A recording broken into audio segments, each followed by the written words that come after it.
Bonjour, bonjour. Alors aujourd'hui pour commencer, j'ai enfin réglé le problème de la forge.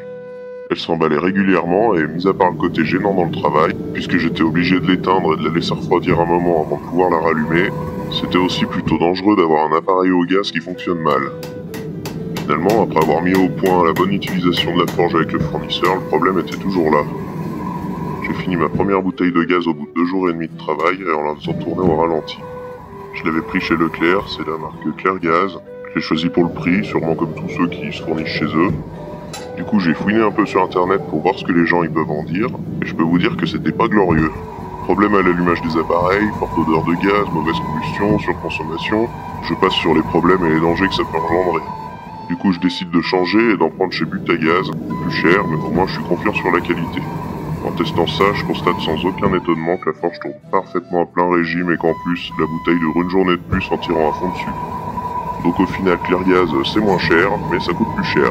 Rapport à la surconsommation, qui est sûrement due à la mauvaise combustion, en ajoutant que ça doit évidemment boucher les brûleurs, endommager les appareils qu'on y branche, et bien sûr les dangers que ça représente d'avoir des appareils qui s'emballent pour rien et une combustion incomplète, qui laisse échapper un gaz qui est sûrement très nocif à respirer. Voilà donc le fin mot de cette histoire de forge qui tourne mal, gaz de mauvaise qualité. J'en profite pour vous inciter à partager mes vidéos si vous les aimez bien, avec les gens que vous aimez bien. Puis si vous les aimez pas, partagez-les aux gens que vous aimez pas. Salut! J'ai raté quelque chose? Salut, t'es en retard donc oui, t'as déjà raté ton entrée, puis je viens d'expliquer pourquoi la forge fonctionnait mal. Oh zut, tu peux m'expliquer? Ah ça non, t'avais qu'à être à l'heure. C'est dommage, j'aurais bien aimé savoir. C'est bête hein, encore un truc que t'apprendras pas. Oh, t'as une nouvelle enclume? Elle est pas vraiment nouvelle, c'est la première que j'ai eue mais je l'avais pas encore déménagée. Elle est plus grosse que l'autre. C'est pour pouvoir te taper la tête encore plus fort dessus et y faire rentrer des choses plus efficacement. À chaque fois tu dis que tu veux me taper mais tu le fais jamais. T'impatiente pas, on va avoir de la visite aujourd'hui, tu verras. T'as fini avec tes questions, je peux commencer? Attends, j'ai pas encore fini mon café. Oui je m'en fous, c'est pas toi qui décide.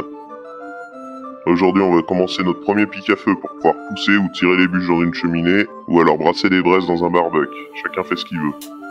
Ça s'appelle un tisonnier, ça peut aussi servir à faire des trous dans la tête des apprentis pour que les connaissances rentrent plus facilement. Oh non, ça doit faire mal, fais pas ça. Oui, c'est fait pour. Bon alors on part d'un fer à béton de récup, ce sera bien suffisant pour l'utilisation qu'on devra faire de l'objet. Il a donc une section ronde, et pour l'affiner, on va en faire une section carrée. Ah bon? Tu veux faire un pic à feu carré? Ça doit pas être très agréable à avoir en main, non? Non, je vais la faire ronde, mais en carré elle sera plus rapide et plus facile à faire bien régulière. Et on en refera une section ronde après, quand on aura la taille voulue. Et t'en fais plusieurs du coup? Tant que j'y suis, oui. Ça m'entraîne à faire des barres régulières et ça me fait les bras, pour mieux t'apprendre les choses. C'est-à-dire? À force, je pourrais te mettre des plus grosses claques et du coup, elles seront plus efficaces. Mais arrête, t'es vraiment pas sympa. Si tu continues, je vais pleurer. Mais tu sais bien que je vais pas te taper, mais faut que je t'échauffe pour la suite. Quelle suite? Tu verras bien assez tôt. Donc bon, je tape, j'allonge le fer, ça avance.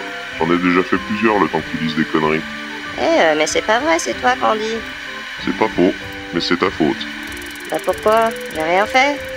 Évidemment que tu fais rien, c'est bien le problème d'ailleurs.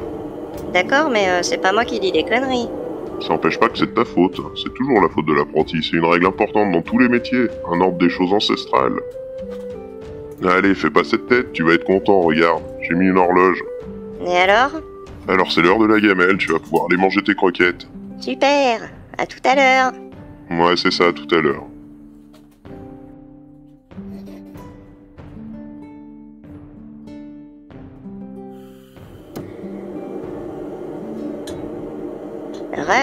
Re.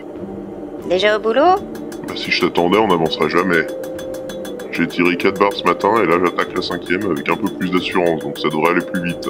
Et à force d'essayer différents marteaux, je commence à savoir celui qui me convient le mieux pour faire ça. Salut. C'est qui lui? Lui, c'est le maître. Alors déjà, tu lui parles meilleur si tu veux pas prendre une baffe. C'est ça ton apprenti? Tu sais toujours pas lui parler? C'est vrai, il est vraiment pas sympa avec moi. Et il a fait quoi pour l'instant? Rien. Bordel, ça m'étonne pas. Et toi, t'es trop gentil pour lui dire que c'est un bon à rien inutile et qu'il arrête de traîner dans les pattes. Mais... Une pleureuse en plus. Ferme-la ou je t'en colle une. Et toi, tu fais quoi? Bah, comme tu m'as conseillé, j'ai tiré des carrés pour m'entraîner à les faire réguliers et je vais en prendre un pour en faire un pic à feu.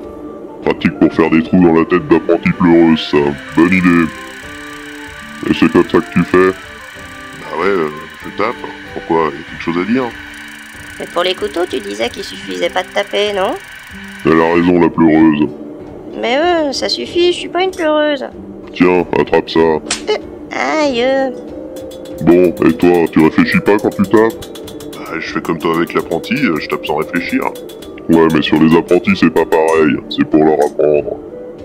Bon, Accouche, c'est quoi ta remarque? Tape pas sur la table de l'enclume pour y tirer, mais sur la bigorne ronde. Ah oui, ça permet d'étirer avec le marteau, mais aussi par en dessous avec l'enclume. C'est ça, et t'iras plus vite pour pouvoir essayer ton nouvel outil d'apprentissage. Oh non, pas encore. Je te cause pas, toi. Bon, ok. Vu que j'ai fini le carré, je ferai ça pour la prochaine fois. Tu vas faire quoi la prochaine fois? Il pose toujours des questions aussi débiles? Ouais, tout le temps. Tu m'étonnes que tu fasses autant de conneries avec un incapable pareil qui te colle au train. Mais je sais faire des choses quand même. C'est vrai, il sait se servir de la machine à café. Demain, je lui apprendrai à lire une horloge pour pas être en retard. Parce que t'arrives à la bourre à ton boulot? Viens là, je vais t'expliquer quelque chose. Aïe. Non, pas sur la tête. Oh, aïe.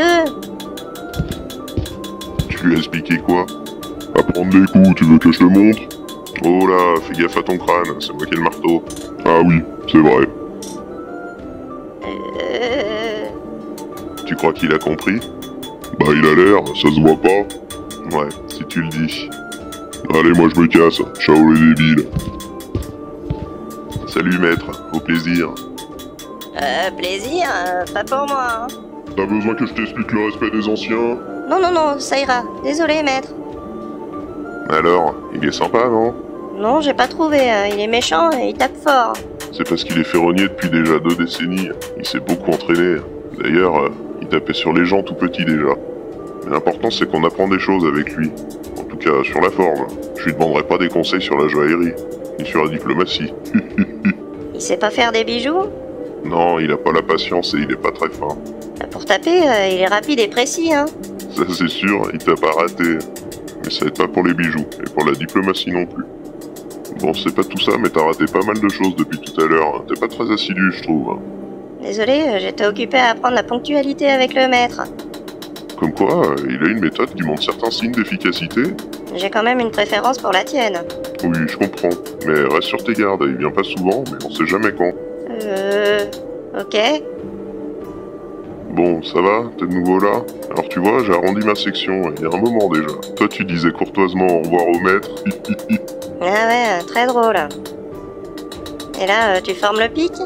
Les pics, en réalité. J'ai aplati un peu le bout de la barre pour la trancher sur un bon centimètre et j'ai écarté une branche à la perpendiculaire pour la travailler. Je l'ai arrondi et taillé en pointe. Ce pic il servira à tirer les bûches. J'ai arrondi aussi le bout qui restera droit et qui lui servira à les pousser. Une fois en forme, je donne une cambrure au pic à tirer pour le rendre un peu plus esthétique. Et les 2 fois où t'as raté tes pics, c'est où? Ah, c'est coupé au montage. C'est pas super honnête, hein. Et le côté poignet, tu vas le laisser comme ça?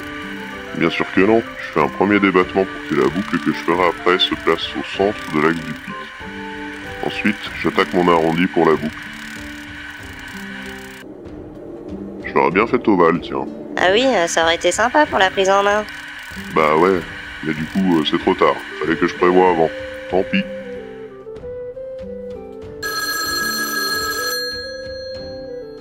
Allô? Elle est pas mal ta boucle, elle est bien régulière. Merci maître, je suis plutôt content de moi aussi pour cette pièce et ça m'a bien entraîné. Je vais pouvoir être plus efficace avec l'apprenti. N'oublie pas que la peur mène à la colère mène à la haine, et la haine doit être déchargée en tapant sur l'apprenti. Oui, mon maître. Merci à tous, n'oubliez pas le petit pouce bleu, l'abonnement et la cloche.